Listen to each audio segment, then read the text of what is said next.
The opinions expressed on this program are solely those of its hosts, guests, or callers, and do not necessarily represent the opinions of WTBR-FM, its management, other producers, or sponsors.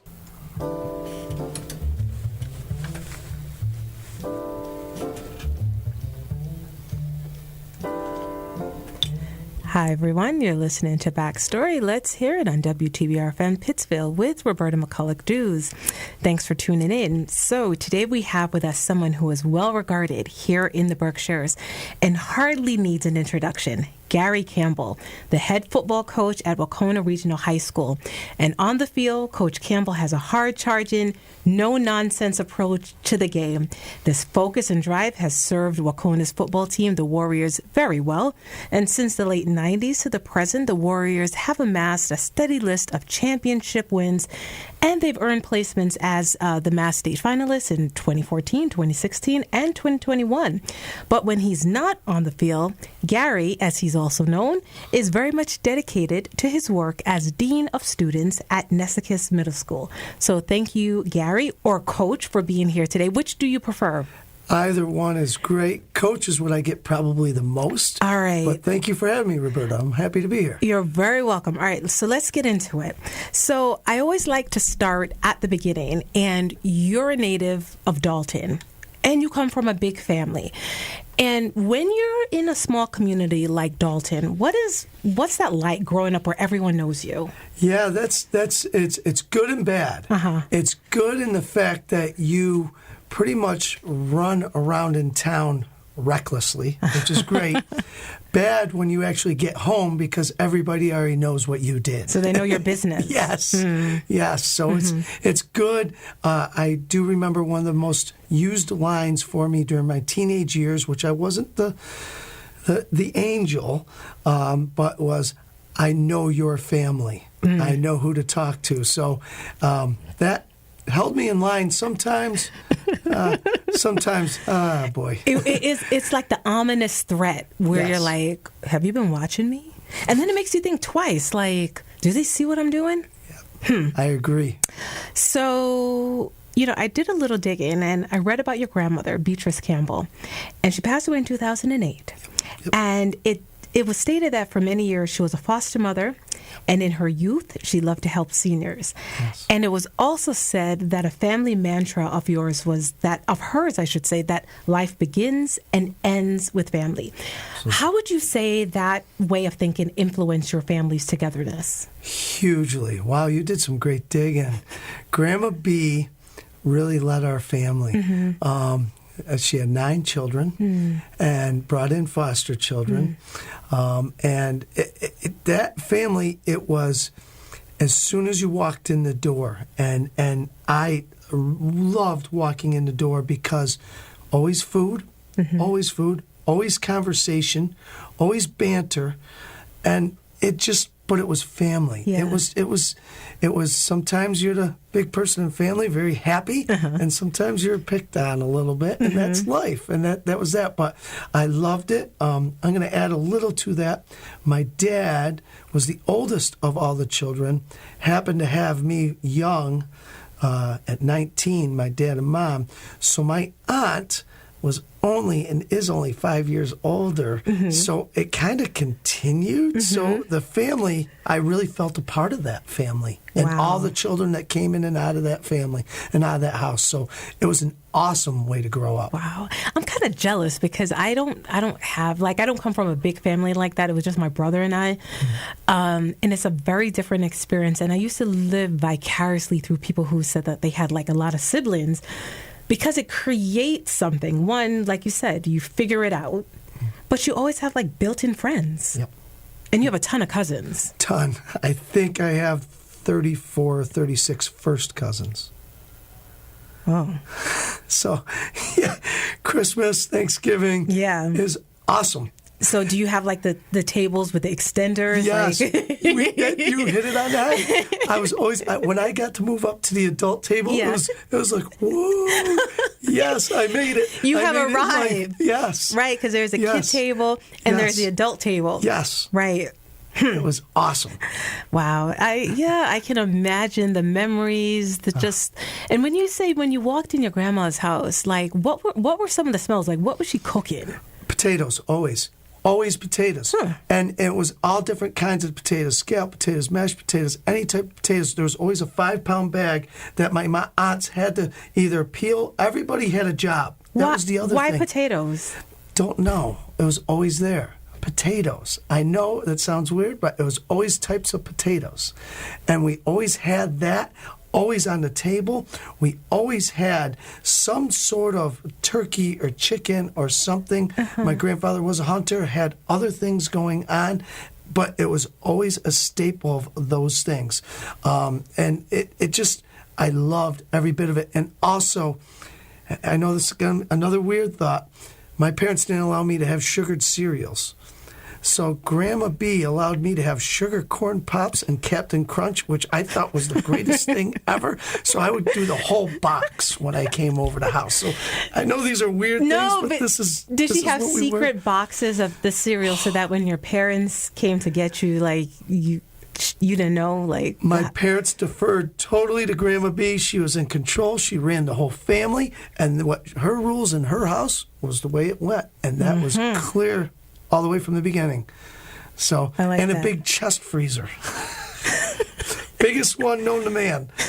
Just tons of food in there because you were feeding 9 and sometimes 10, 11, 12, 13, because my parents and also all their siblings brought friends over. The house was always open.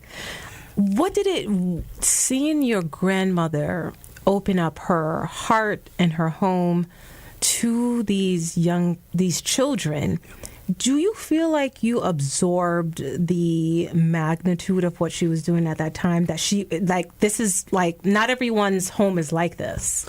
And I think, I don't know what her past was, because I'm sure it influenced that. But I know that when everybody came in, A, you had to follow her rules, but B, you were always welcomed. I get more people that stop me. I know your aunt, I know your uncle, I know everything. I stayed at your house a bunch of times. Everybody was always welcome. She felt like this was a landing spot and that kids needed that. And yes, so going through to today, my family still runs what's called open houses. We just opened the house. And it's Thanksgiving, it's Christmas. Come in. Be a part of us. So well, I mean, you just mentioned that you have open houses now, so everyone knows. But what would be the traditional way of people finding out about the open house? Like, is that something that you just say, hey, if you don't have a place to go, you can stop here? Like, is that the way? Yes, and that would be one of my aunts, my father, anybody of the siblings. They have it on various times, and they just say, hey, show up, and who are you bringing? Girlfriend, boyfriend, friends? Yep. In. And there is food everywhere. My aunts, one of my aunts also worked at Dalton General Store for years, cooking. My other aunt, Bergner's Farm. Tom Bergner's an uncle of mine, and Gail Bergner. So you got all the turkey and all the farm. So when we go, my Aunt Jenny can cook, and my Aunt Val can cook. I mean, it is. So even my wife, Kelly, when she became a part of our family, she goes, oh, I can't wait to go to any of the family events. Because there's food like you cannot even explain. So, and there's always more for everybody. Yeah. Everybody. So I think it's a huge deal of our families. And it seems like her legacy lives on. It feels awesome. They're great. I don't even know how to top that, because I think what you just mentioned was the fact that you have this, your family had this experience. It's living on right now in each of you. And so you continue to make her proud. Absolutely. And I had another question too. I was going to say, does she have a favorite? I wish it was me. Grandma B, I don't know. She's, you know what? She was so excellent at calling out people. Yeah. When she called you out, believe it or not, she loved you. If you were not on her good list, she let you know. But she let you know out of love. Right. So that was her way of showing love. Yeah, she's going to call you out. You got to do this. You got to do that. But I don't ever remember her following up that with any meanness. Yeah. It was always, you got to do this, and then come on, let's go. And it was always encouraging too. So that's what I grew up with her on the sideline. I'd be playing a game or coaching my early years, and I could hear her voice. It pierced through everything, and everybody could hear it. Ask Matt Morrison was playing football. He could hear it. She just had that voice that everybody knew that was Grandma B, and she was known as Grandma B throughout town. B. Yeah, she was Special woman. Great digging. This is a great. I'm fired up about this. Yeah, well, there's more to come, so hopefully you enjoy it. Yeah. One, football is a way of life for you. But it didn't just start out like you just didn't start out as Coach Campbell. Like there was a predecessor, right? Yeah. And so your dad, Gary Campbell Sr., now he was the head coach, head football coach from 1975 to 1985. Correct. And I would say that he set the bar high for you. I even mentioned to you that you look just like him. I found a picture and I thought, is that Coach Campbell? And then I had to look at the year. I was like, wait, no. And I was like, the whole part and the hair. I was like, no. I was like, that's his dad. And I said, he looks just like his dad. And, one, your dad, what an amazing resume. He wasn't only at Wahconah. He was at Taconic. Yep. He was at PHS. He was at St. Joe's and Williams College. Correct. And so, you have this, and also he has all these wins behind his name. And he was inducted into the Dalton CRA Hall of Fame, not only once, but twice. Yeah. So when you have this as a backdrop, I got to ask, what did that do for you growing up? Because you're the class of 88 at Wahconah. Correct. That means your dad was a football coach while you're still there. Correct. So you got to tell me a little bit about that experience for you. It starts being a young ball boy and playing football and learning the game through him. Yeah. Coaches' meetings at the house.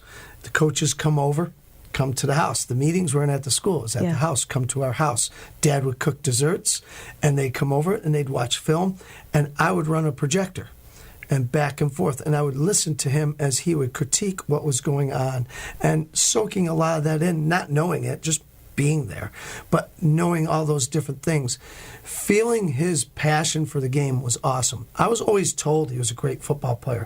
Played at Wahconah, played at AIC, was a very, very good football player all the way through. So I always heard that, but I couldn't tell how good he was. He was my dad. Right. And so at the end of the day, I knew he was a good football coach just by hanging around. So just learning how he talked to people, how he motivated people, what he did to teach young people. I think what really helped him too, being a special ed teacher in the district for so many years, that really helped him relate to all kinds of people and to motivate people. But my feeling is once I got to be able to play for him, it was kind of hard. Let's talk about that because that's your dad, but he's also the coach. Yeah. So when you were on the field, he was on the field, you were just a player. Right. I'm just a player, and I think more was, I didn't know it then.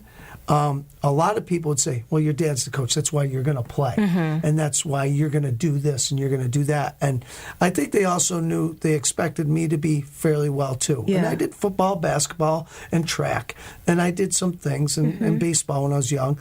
But I think they all were like, oh, you're going to be this, you're going to be that. So I kind of thought that going into high school, too. He knocked me down about 10 pegs, and nothing was given.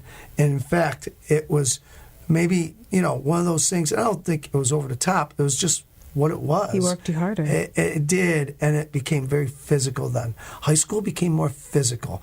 And then that's when, not being the biggest person in the world, I struggled for a little bit. What position did you play? I played quarterback, and I played defensive back. And then I did kick returns and stuff like that. I'll never forget. I was nervous. I was a freshman. I was doing punt return, and I kept dropping the punt. And he knew what was wrong. My eyes were up in the air, but people were coming at me to hit me. It's nerve-wracking.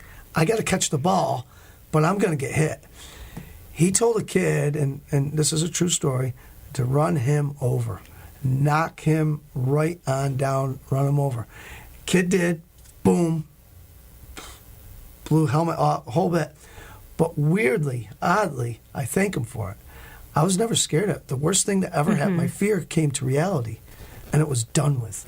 And it was over. And from then on, I kind of, okay. Was your fear of being hit? Yeah. I was small. I didn't like being hit. I wasn't a big guy. I could run. I was fast. I could do some things. But I was scared. So I got that out of me, and I think he knew that. And he knew it. And he needed to set that up. And from then on, I actually, better. And then it got better. So there are some hard lessons. He left after my sophomore year to go coach at Williams. And then Mr. Callahan took over after that. And it was awesome. I had an awesome experience being coached by my dad and an awesome experience being coached by Coach Callahan. Did you find that, when you were at home, you talked about, so like once you're off the field and you're back home, did you talk about plays? Did you talk about that? Like, what was that like? Or did you keep the world separate?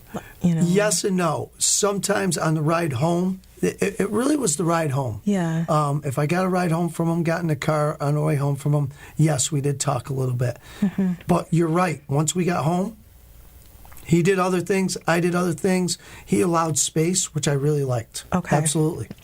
All right. So for those of my listeners who are just tuning in, my guest today is Coach Gary Campbell. He is a head football coach at Wahconah, and we're just talking a little bit about growing up in the football way of life. So you have that's such an interesting relationship to me, because at some, like you said, that line of demarcation, being able to separate, and he knew enough to separate and to still preserve that relationship that you guys had as father and son. What do you think in terms of the takeaways from your dad being coach, and just the example that he has set? What were some of how did that impact the path that you chose? Because we'll talk a little bit about your professional journey, but was that your inspiration? It's a great question. I knew I wasn't going to be a great football player going on. I didn't know I was going to be a great coach at that point until, believe it or not, it didn't really have to do with my dad. I think it became my inspiration. It wasn't the impetus or the start to it, though. Okay. So I think the start to it was a negative situation that I got thrust into. So I was going to go to college. I definitely, that was the path my parents and myself, that was rolling. What I was going to go to college for at first was math and to be business.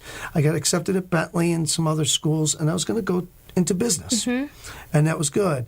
My dad brought me around, and my mom, and we went to Bentley, and I remember the car ride, and I looked at Dad and Mom, I go, it's not my spot. Excuse me. And he goes, what? This. What do you want to do? Yeah. And at that point, the negative part was I got in trouble in school, and I didn't finish my senior year. I should backtrack. I'm sorry. Didn't finish my senior year in basketball. I was the captain of the basketball team. I got in trouble. Oh, boy. Didn't finish. And unfortunately, I'm off the basketball team senior year. My father and mother said, you're not going to sit around the house. You're going to go do something. I had to go volunteer at the DYC and do all my stuff at the DYC. I ended up coaching youth basketball. And my dad goes, you like that? My mom goes, you like that? I said, I had a lot of fun. The kids were awesome. Went to Bentley, didn't like it. What do you want to do? Be with kids, do this? I said, yes. I apologize. That's okay. So he brings me to Springfield. He goes, I know the spot. Yeah. Breaks my heart because I'm an AIC guy. Yeah. He goes, but I'm going to bring you to Springfield College. Yeah. Great place. And that's when the love really grew to coaching. But I draw back on my experiences from my dad coaching that have really helped me. So it's not the typical story. Yeah. Dad, coach, you love it because of what you've been through. Yeah. Believe it or not, it was a negative thing. But, thinking about, you just mentioned getting in trouble your senior year. And in some ways, you're working with students, you're coaching. You have, in many respects, you've gone through some of those tough moments. You have experience where maybe you weren't always Nope, don't worry. No worries. You have experienced those challenging moments. Yeah. And so I think, if anything, that enriches you. But you get started on this journey, right? And so you did go to Springfield. Yep. Now, you didn't necessarily go into social work. You studied phys ed and health. So what was the impetus for that? Because that's not necessarily working with children directly. Right. With physical education and health, I definitely knew from that track I could still coach. So there was no coaching major. Mm-hmm. There was a recreation major through the YMCA. Mm-hmm. There were some other routes here and there, some philosophical routes and stuff at Springfield. But physical education got me in the schools, would then allow me to get with the kids. So to me, that made the most sense. And my dad helped me through that. My mom helped me through that. So Springfield, I go there, and I start to play football there. And Coach DeLong was the next coach that really, really helped me become that next person. Because, again, another negative hit. I didn't finish football there. I didn't see it all the way through. Was there a reason why? Yes. I was immature. I was completely an immature kid. It was a Division II football program at the time. And we had spring football. And my sophomore year, another kid beat me out. I was third string behind two great guys. Aaron Kelton, who ended up the coach up at Williams College, Billy Burkhead were the two guys ahead of me. And then it was me. But then another kid came and was better than me. Paulie Ganella out of Wakefield, I think, Mass. But anyways, doesn't matter. He beats me out. Coach comes in and goes, "You're dropped. That's it. Down the bottom of the depth chart. This, that. I go, "I quit. I'm done." And then that Coach Long told me, don't quit. I did. I quit. What did your dad say? Upset. Everybody was upset and mad. And, this isn't what we do. We don't quit. Yeah. This and that. I said, I'm going to do it. That's it. I leave. Coach DeLong was great enough to keep me hanging around. I don't know what he saw. He goes, "Gary, come up to the office. Gary, come up and look at these things. Come up and be a part of this." And then that kind of kept going. And then my dad, my senior year, got me to go with a guy named Coach Lucaroni for my teaching practicum at Taconic High School. Him and Coach Lucaroni were great friends. Coach Lucaroni played at University of Vermont, and he was a teacher at Taconic. Coach Lucaroni didn't want me over there. So do you know why? He just didn't want to be bothered with a student teacher. He didn't want anybody. Yeah. Coach Lucaroni took me in. I stayed at Taconic and loved it. And Coach Lucaroni and I still have an unbelievable relationship. It's awesome. Loved coaching under Coach Dan Sullivan with Coach Lucaroni. Stayed at Taconic for 2 years, and then bang zoom. I'm at Pittsfield the next 2 years, and then back at Wahconah, and then we're going. But there's a bunch of negatives. And this was all after graduation. All after graduation. Right. So there was so many things that there were bumps in the road that I think I was very lucky and to have that family background that dad and mom were always there to kind of catch me a little bit and then hook me up with, although Springfield, it was Coach DeLong, it wasn't my parents, but hook me up with somebody who would also be a positive influence moving forward. And it was awesome. So I got to ask you this because, you have gone through some things where literally, you're talking about that your path, and none of our paths are linear, right? That we all have twists and turns. Do you see yourself on the field when you look at your players and you hear their stories? Because I always like to say, Coach, that you have like two personalities. Because when you're not on the field, you're like, "Yeah, hey, how are you?" When you're on the field, you're in like a whole other mode. Yeah. Do you, even in that mode, do you see yourself, that young Gary who maybe was wayward at times and maybe didn't make all the right decisions? And how do you weave that into that hard-charging personality? Because at one point you have that compassion, but at the same time you want them to win. You want them to get it together. Right. So where do you find that balance? I was that angry kid. there was something angry inside, and that was going sideways, and I don't know why. But I definitely was that. So when I see that kid that might be angry, frustrated, something that's just, like you said, that road is just kind of going. The ones that are linear and on this path, I get out of the way. Let them go. They got their path. Ones that are kind of wavering here and there, I think it's all about building relationships. And because I build a personal relationship, when the practice is over and it's over, it's over. That's football. When I went home, it was over. Right. That's that. Practice is over, and I'm driving a kid home, or I'm at the DYC, or we're shooting hoops, or we're talking somewhere else. Football's football, man. Yeah. Who are you? Yeah. What are you doing? How you doing? Where are you going? What do you want to do? Yeah. What'd you do this weekend? What's going on? You know, and I think if you do that, the kids, now football is not just a game, it's human. Yeah. And then once it's that, you can create a relationship. And now I feel like some kids I can jump on and get after because they may need that at that time. At least I feel that way. However, I've built enough chips in the game with that kid that that kid knows I'm yelling, but I'm really looking the best for him. Have you had any experiences, and you can like anecdotally, but just where you've had someone come back to you and say, you know, I know you were kind of hard on me, but I know you did it out of love? The best experiences is that, and I'm lucky to say, yes, I have, and multiple. And I feel so proud of that, more proud than championships, and I say that. I open up every single year with, I want to win. I want to win every single game, but I also want to make sure that when we're done, and it's 30 years from now, and I'm in Dewey's, Zinke's, or wherever, that you come over and you shake my hand, and you say hello.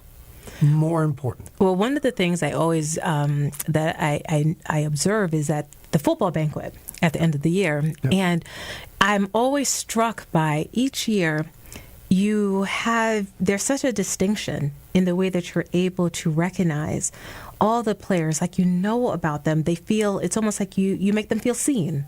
Cool. Right? And so you're able to, even though you've seen countless players in your career, you still have that ability to let them feel recognized and as they go into their next chapter. Oh, thank you. So, all right. Well, one, you have an awesome career here, but you are also the head football coach at Berwick Senior High School in PA. How'd you get out there? Really, it's a funny story, but no, it was in about 1995, 1996. I started in 95, 96, 2005, 2006. After 10 years, it was just one of those. Is the grass greener somewhere else? Yeah. I need to find out. That's honest. I'm a Dalton kid. I really only been out of Dalton to go to Springfield, and then I was back. So, is it better? I actually took a bunch of interviews in South Carolina. I wanted to go warm. Yeah. I wanted to go nice place. I was thinking beautiful things and all this kind of stuff. You went to PA. Yeah. My wife wouldn't go to South Carolina. She's like, I'm not going that far. She's never been out of town either. Oh. She's a Hinsdale person, and she's always been, and so on and so forth. So she's like scared. So she, as I am so lucky to have her, she said, I'll go to Pennsylvania. Okay. I'm not going to South Carolina. Okay. I ended up getting a job in Berwick, and it's one of the premier programs in the country. High school. They were national champions, and national, not state, national champions twice. So I stepped into a big time program, and I had a ball. When you stepped Loved it. into it, were you knowing that they had this record? Yes. Did you feel intimidated in any way? Kind of. Absolutely. There's no doubt there was some self-doubt whether I could do this. You know, what am I really doing? But I was really excited. I was confident in my abilities from here to translate down there. I think one time I was kind of intimidated. It was my first meeting. My offensive line coach played at University of Delaware. My tight ends coach played at Syracuse. My defensive coordinator played at Boston College. I had all guys under me that were way more experienced, knowledgeable, and played at Division I levels all around me. So that was intimidating. But then I realized they're just like me. They're guys that wanted to teach kids. And that was the greatest transformation in my life, was the fact that this guy that played at Boston College, who became and still is one of my best friends, Keith Seeley, he just liked kids. He was a guidance counselor. Yeah. He loved talking with kids and helping kids. So we hit it off like bang. Yeah. Andy Mahaley hit it off like bang. Again, all these people. So that was pure luck. I didn't know that they were like that. They were successful because how they treated kids and the relationships that they made with kids. So I fit right in. So when you think about your early days as a coach and you think about your cumulative experience, what are some of the things that you feel like you've taken from your journey to date and that you still use? Hit the reset button every day. Every day. You don't know what happened that night with any kid or with any situation. So the next morning, be as consistent as you can possibly be and wake up and say, "Hi, how you doing? What's going on?" Don't take from yesterday into the next day. That's actually good advice that can serve you well in so many ways. Yeah, just take that lens and just walk in and do that. Every day is truly a new day. Every day is something that you can rise and shine and do something that can help yourself, but you usually help yourself by helping others. Do you feel like it was an aha moment for you when you finally, that settled in your core, like when you really grasped that this was sort of the way that you should think and just, carry yourself? I think it took about 15 years of teaching, coaching, and doing that. It wasn't right away. Right away, teaching was doing your job. I'm going to be the best physical education teacher ever. We're going to do this game. We're going to do that game. We're going to work on this. We're going to do that. I'm going to be the greatest coach ever. We're going to win. As I got older, we only won because of the kids I had. It wasn't because of me. We won because we had good kids and we built good relationships and we did things pretty well. That's the only reason why we won. So I think it's settled in. It took me 15 years to understand that. It's not easy. Not easy. And I mean, and I would think that your record, when we look at your record as a head football coach, it's 218 wins, 73 losses, and one tie. One tie. St. Joe. Tie. I know that one. Okay. And, we heard a little bit about that coaching philosophy. What, and we learned about your takeaways that you've gotten from your journey. What do you want your team, win or lose, what do you want them to absorb when they leave the field, win or lose? That they did everything in their power to be a great teammate, and they gave everything that they possibly could that particular day. Leave no regrets. Leave no regrets. I walked on this field for a purpose. I have a purpose. That purpose is mine to own, and in that I should go out and do the very best that I possibly can. If we don't win, we don't win. But did I walk off that field doing everything I could have to win that particular game? Yes. Did I walk off that practice field today with purpose and do everything I did to improve? Did I walk out of, and I know it can't be done 100%. We're not perfect. Only one person's perfect. So we walk out of that classroom. Did I walk out of that classroom 100%? Did I walk out of this interview 100%? Did I give everything, every bit of ounce of attention or time to someone that was asking for something? That's, I hope every kid gets that. If they can get that, I think they're going to do really, really good in life. Okay. Fair enough. It's all about intentionality. Bringing that intention to everything, like you said. And I think if we if we have that focus, because we're not going to win everything and we're not going to get everything, but at least you know that when you put your head down at night, you've given it your all. Yes. Let's talk about this season. And the team is playing hard for sure. The record is 4-3. 4-3 right now. Correct. And I would like to say that the last 2 games have been nail biters. Yes. Yes, they have. So, what's your take as to how it's going so far, and what do you hope for what's ahead? Again, I hope for exactly what I said. I know that's a bad answer. We're not getting a preview. I know.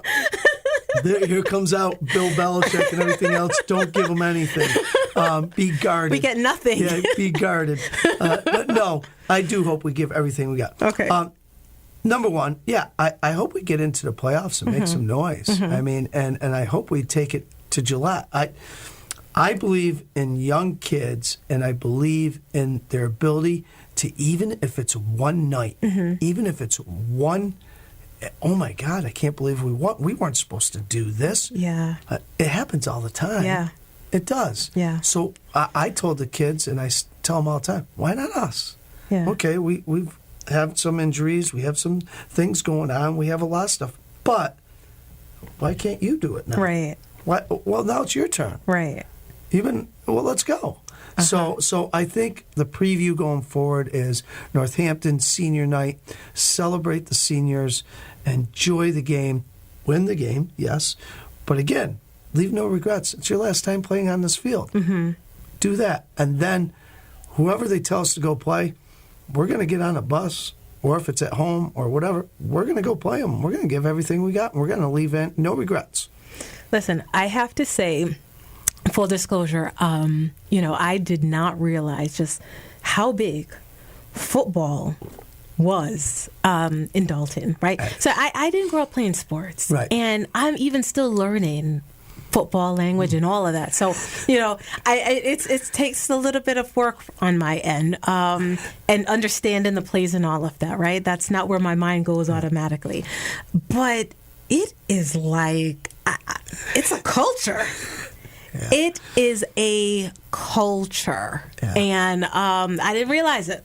Yeah. I do now. Yeah, I didn't realize it before. Deal. It's a big deal. Yeah.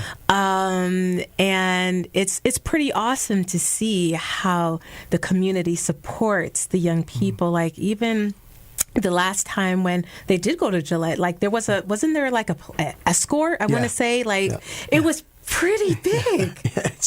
It's a big deal. It's a big deal, and I guess it shows these players and their families and everyone connected, just the love. Yeah. The love that a community can have for them. And those are some of the life lessons that I think they take with them as well. Yeah, I agree. It's a beautiful community for that, and they do embrace it. They really, really do, and the kids embrace it back. So listen. When you're not in coach mode, you are the dean of students at Nesicus. What's your demeanor like in that role? Like, is it like a switch? Do you? It has to be.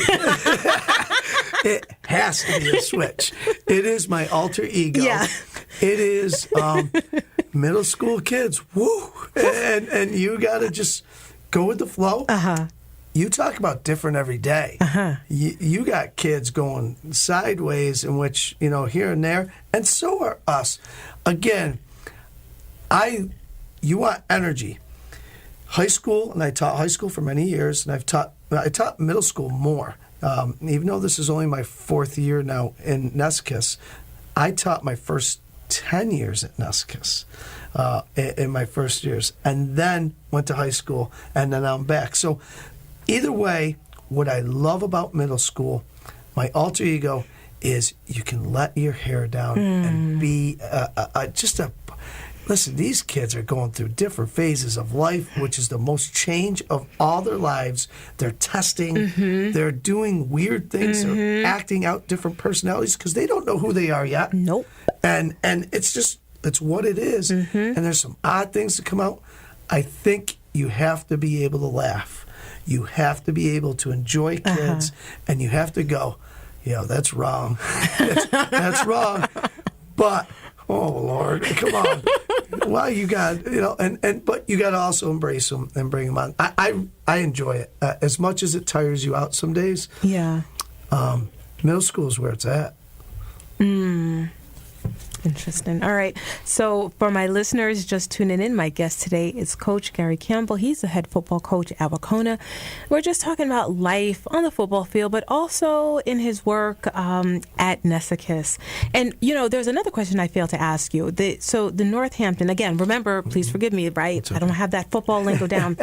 The Route 9 Rumble, is that the Northampton game? That is correct. Okay, so let's talk about that. I was remiss by not acknowledging that, so let's talk about that. It's one of our oldest rivals. You spoke about my father earlier. So my father played in the late 60s, and one of his rivals was Northampton. So this has been going on for a long time. Okay. So we've played them for a very, very long time. They are literally on Route 9. Yeah. So we are kind of off of Route 9. You have to go up Orchard Road, then kind of come down. But it's been a trophy. We have a coach on our staff, Jimmy Gallagher, Coach G, whose father used to be the road boss in Dalton. So a long time ago. And he came up with the idea. He's like, why don't we play for like a trophy or a sign? And this was back in the 90s or whatever. And we said, he literally took a Route 9 sign and did all these things on it, framed it, and it's a trophy now that we play for each game. So it's kind of cool that the kids get to play for a trophy every year. Wow. And so when is that game is coming up, right? Yep, Friday night. Friday night at Wahconah at 7 o'clock. Okay. All right. Yeah, it's a big deal. Big deal. All right. So I want to ask you another question. Sure. So, you have your professional roles, but I would dare to say that your most important role, you're a husband to your wife, Kelly, and you guys have been together 29 years, and you have two adult sons, Tanner and Dane. So how, through the years, have you found balance between your family life and sports? Still hard. Still something we work on because I can immerse myself pretty badly. And I am so lucky. Again, Kel knew what she was getting into, so she says that. So we started seeing each other when I was at Springfield College, and so she knew coaching was right away, and it was just part of the deal. Yeah. So she was in all the way, and she is in all the way. But again, lucky. I, unlike my father, could come home and bring a lot with me, and I was. Kel does such an awesome thing. Hey, nice to hear it. Go take out the garbage. Hey, this has to be done. Hey, let's go do this. And so she is the anti. Yeah. Let's go. She is the balance. She is, she didn't play sports. Okay. She's not, so she wasn't one of those people that did all the sports, so we're all into sports. No, she'd love it. Let's take a walk with the dog. Let's go crafting or whatever that is. Let's go doing stuff. So she is so good at taking it the different way. So she is clearly the balance. And I am so blessed and lucky to have her. And your sons, you're very proud of them too. Very, very proud of them. Tanner and Dane, two very different. And I know you have children. Yeah. Children are just really different. Did they want to follow in your footsteps with the football and everything? I thought so in my mind. Yeah. And their mind, heck no. No. So, and this is a great story. I'm a basketball junkie also. I love basketball. My dad was like, he's always dribbling the ball. And I was. That was my first love. Basketball. And very proud to be on the state championship team at Wahconah in 87 as a part of that. So I was into hoops a ton. Worst thing I ever did as a parent, I said, Tanner and Dane, you're going to play basketball. Let's go. I pushed them. They never played basketball. Kelly. Do you think it's because you pushed them? Yes, absolutely. I think I ruined it. I absolutely do. And Kelly goes, why don't you let them choose their path? Let them do what they want to do. Tanner, my oldest, works with his hands, loves doing things. Engineer, always had Legos, always had this, building stuff, doing this. became that. Yeah. Football, okay, he did it. Yeah. Loved it. Baseball, okay, he did it. He enjoyed sport. He kind of did it. But his passion was going into, and I'll never forget it, all of a sudden in high school, he's stealing pallets. Not stealing, but taking pallets all over town. Undoing pallets and doing pallet art. And doing all the stuff. He's 25, so this is 10 years ago. Yeah. Doing all the and I'm like, wow. All of a sudden he's selling it. All of a sudden he's doing stuff. And all of a sudden he's building all these things. I'm going, whoa. Huh. He found that, which was awesome, and he continues to do that. Yeah. He's an engineer for Maximilian. Yeah. He does all that stuff, but on the side, he's redoing bathrooms. He's doing roofs. He's building porches. He just loves it. Right. So I couldn't hold a hammer. Right. I'd hit my thumb. I'd be in trouble. So wait, you're not handy? No. Zero. Really? Zero. So you have to call a handyman. I have to call Tanner. I have to call a handyman. I cannot. I am awful. I will break things. What happened? I don't know where you got this gene from. My dad's not bad. Maybe it's Kelly. Kelly, yeah. I'm not kidding you. Yeah. Not kidding. Dane's more like me, more athletic, does a lot of athletic things. Yeah. More rigid. He went to a military academy, Mass Maritime Academy, and got into that. I thought he was going full military, decided not to, went civilian. He's down in Washington, D.C., into drones and all that kind of stuff, surveillance, all that kind of stuff, cybersecurity stuff, all that stuff. So he's into that. That's interesting but stuff. Yeah, football, baseball, also athletic, played 4 years college football at there. And so really, so he was a little bit more athletically inclined. Yeah. But is the one thing he I think he'll do is he'll lead something. He just seems like a person that's going to do that. And I think that was a lot of the military stuff, the creating leaders and stuff like that. So, yeah. So those two, insanely proud of and absolutely love my wife, Kelly. And I'm very, very proud to be her husband.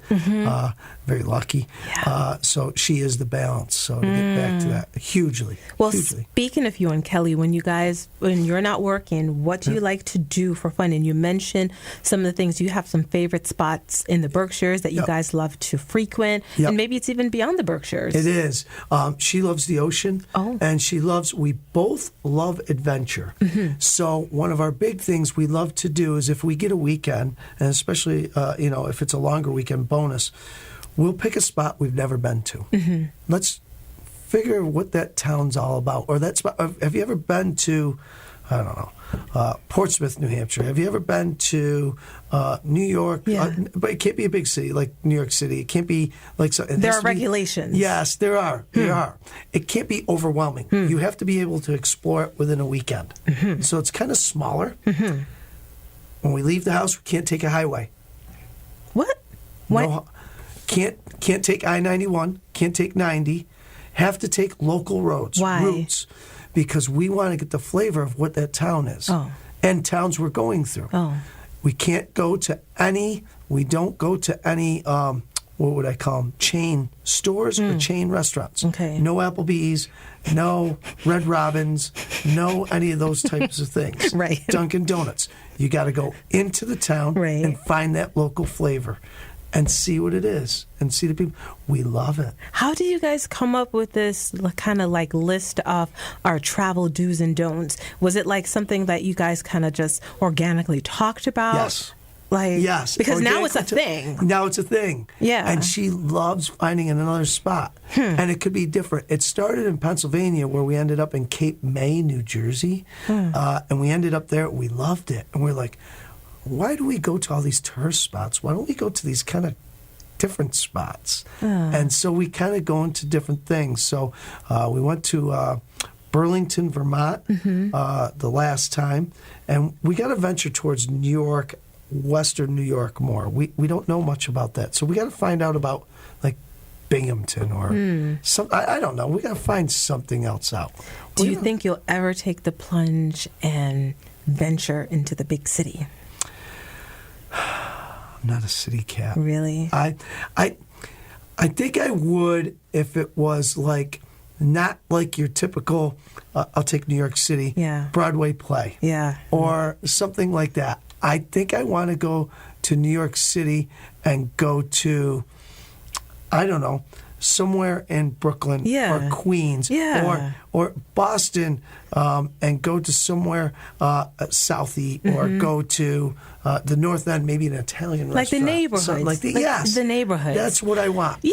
I want that. Yeah, because it's a difference. I mean, the whole 42nd Times Square stuff, it's very overdone. And, again, I grew up in the Bronx. Oh, okay. So, grew up in the Bronx. My mom lived in Queens before she moved to Florida. Okay. But, I'm a New Yorker. Yeah. And, there are the touristy spots. And I got to tell you, you can always tell the tourists. Yeah. We're in the middle of Times Square. It's like the deer, the headlights just looking around, and then standing. And it's like the New Yorkers are kind of like, I'm moving. Let's go. You got to keep it moving, And it's like, I had to bring my sister back to school in New York. She went to Columbia. Yeah. And I went over to Triborough Bridge or something like that. Queens or something like that. I was petrified. Yeah. I was absolutely, I was like white-knuckled, sitting there going like this. Listen, you just had to go in coach mode, though.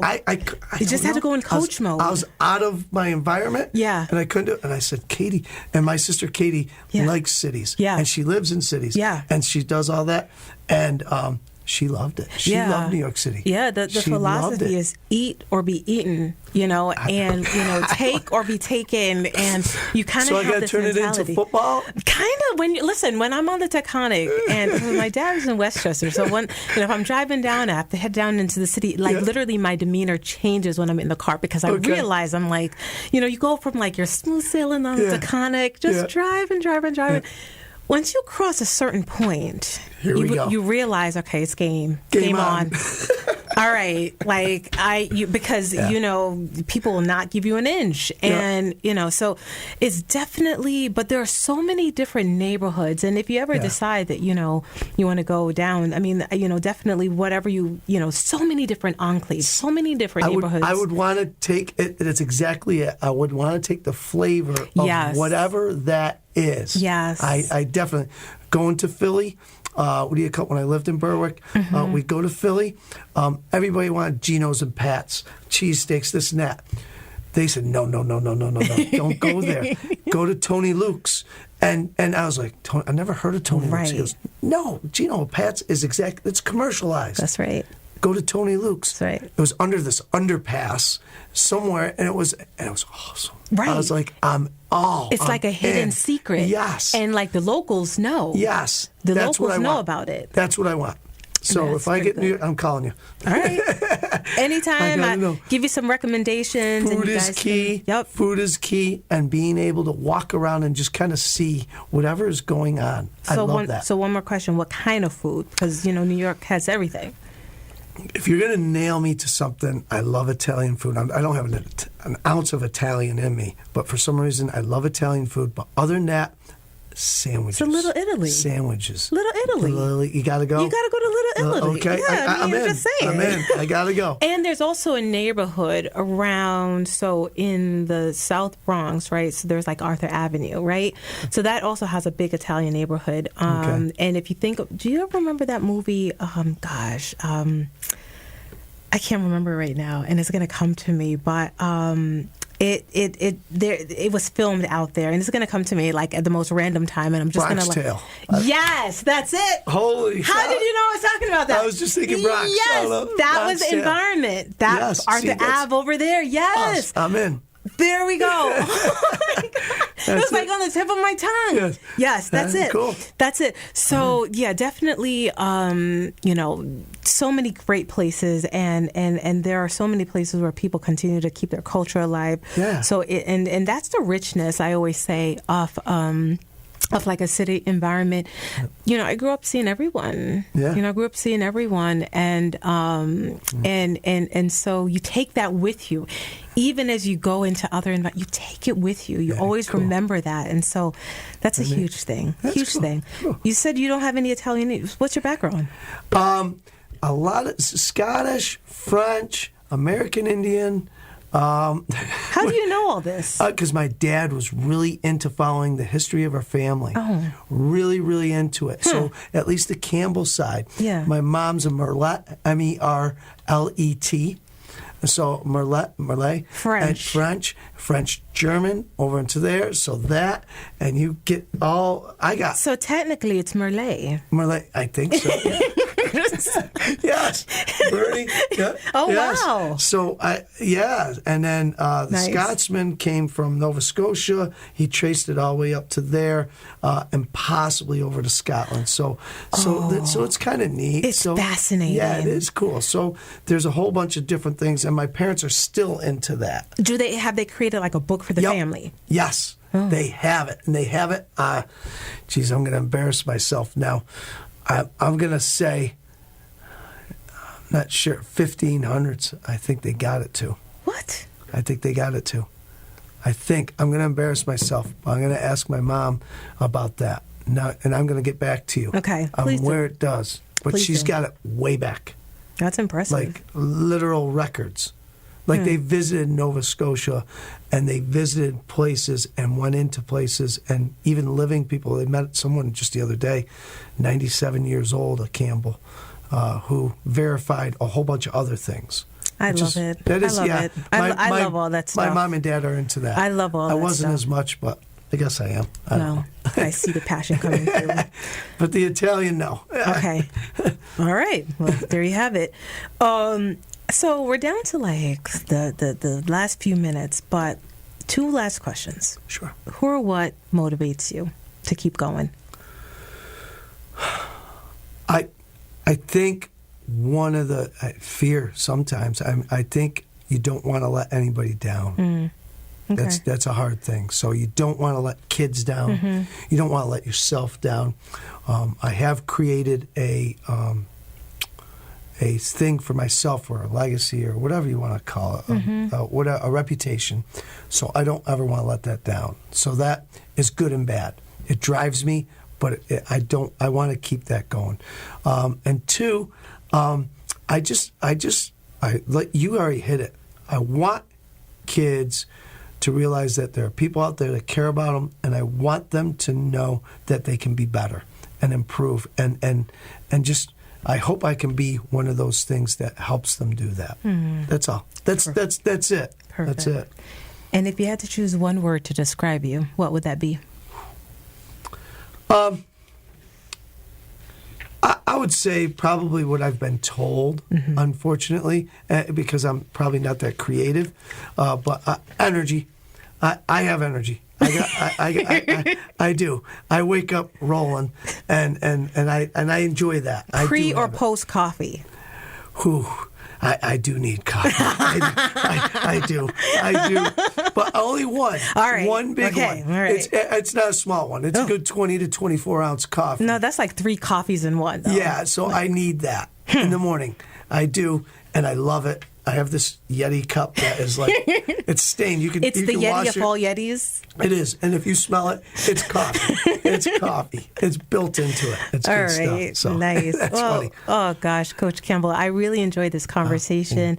Thank you for sharing. Thank you for just letting everyone know a little bit more about you. I mean, they see you, but I always say we don't know the stories, right, behind the individual. Right. So thank you. Thank you, and I'm impressed. Grandma B, nobody after 20, 30 years of coaching or living, I am so happy you gave me a vehicle here to brag about my Grandma B. It's my pleasure. That is awesome. My pleasure. Thank you. All right, everyone, you have been listening to Backstory. Let's hear it on WTBR-FM Pittsville with Roberta McCulloch-Dews. I hope you have a great day. Thank you.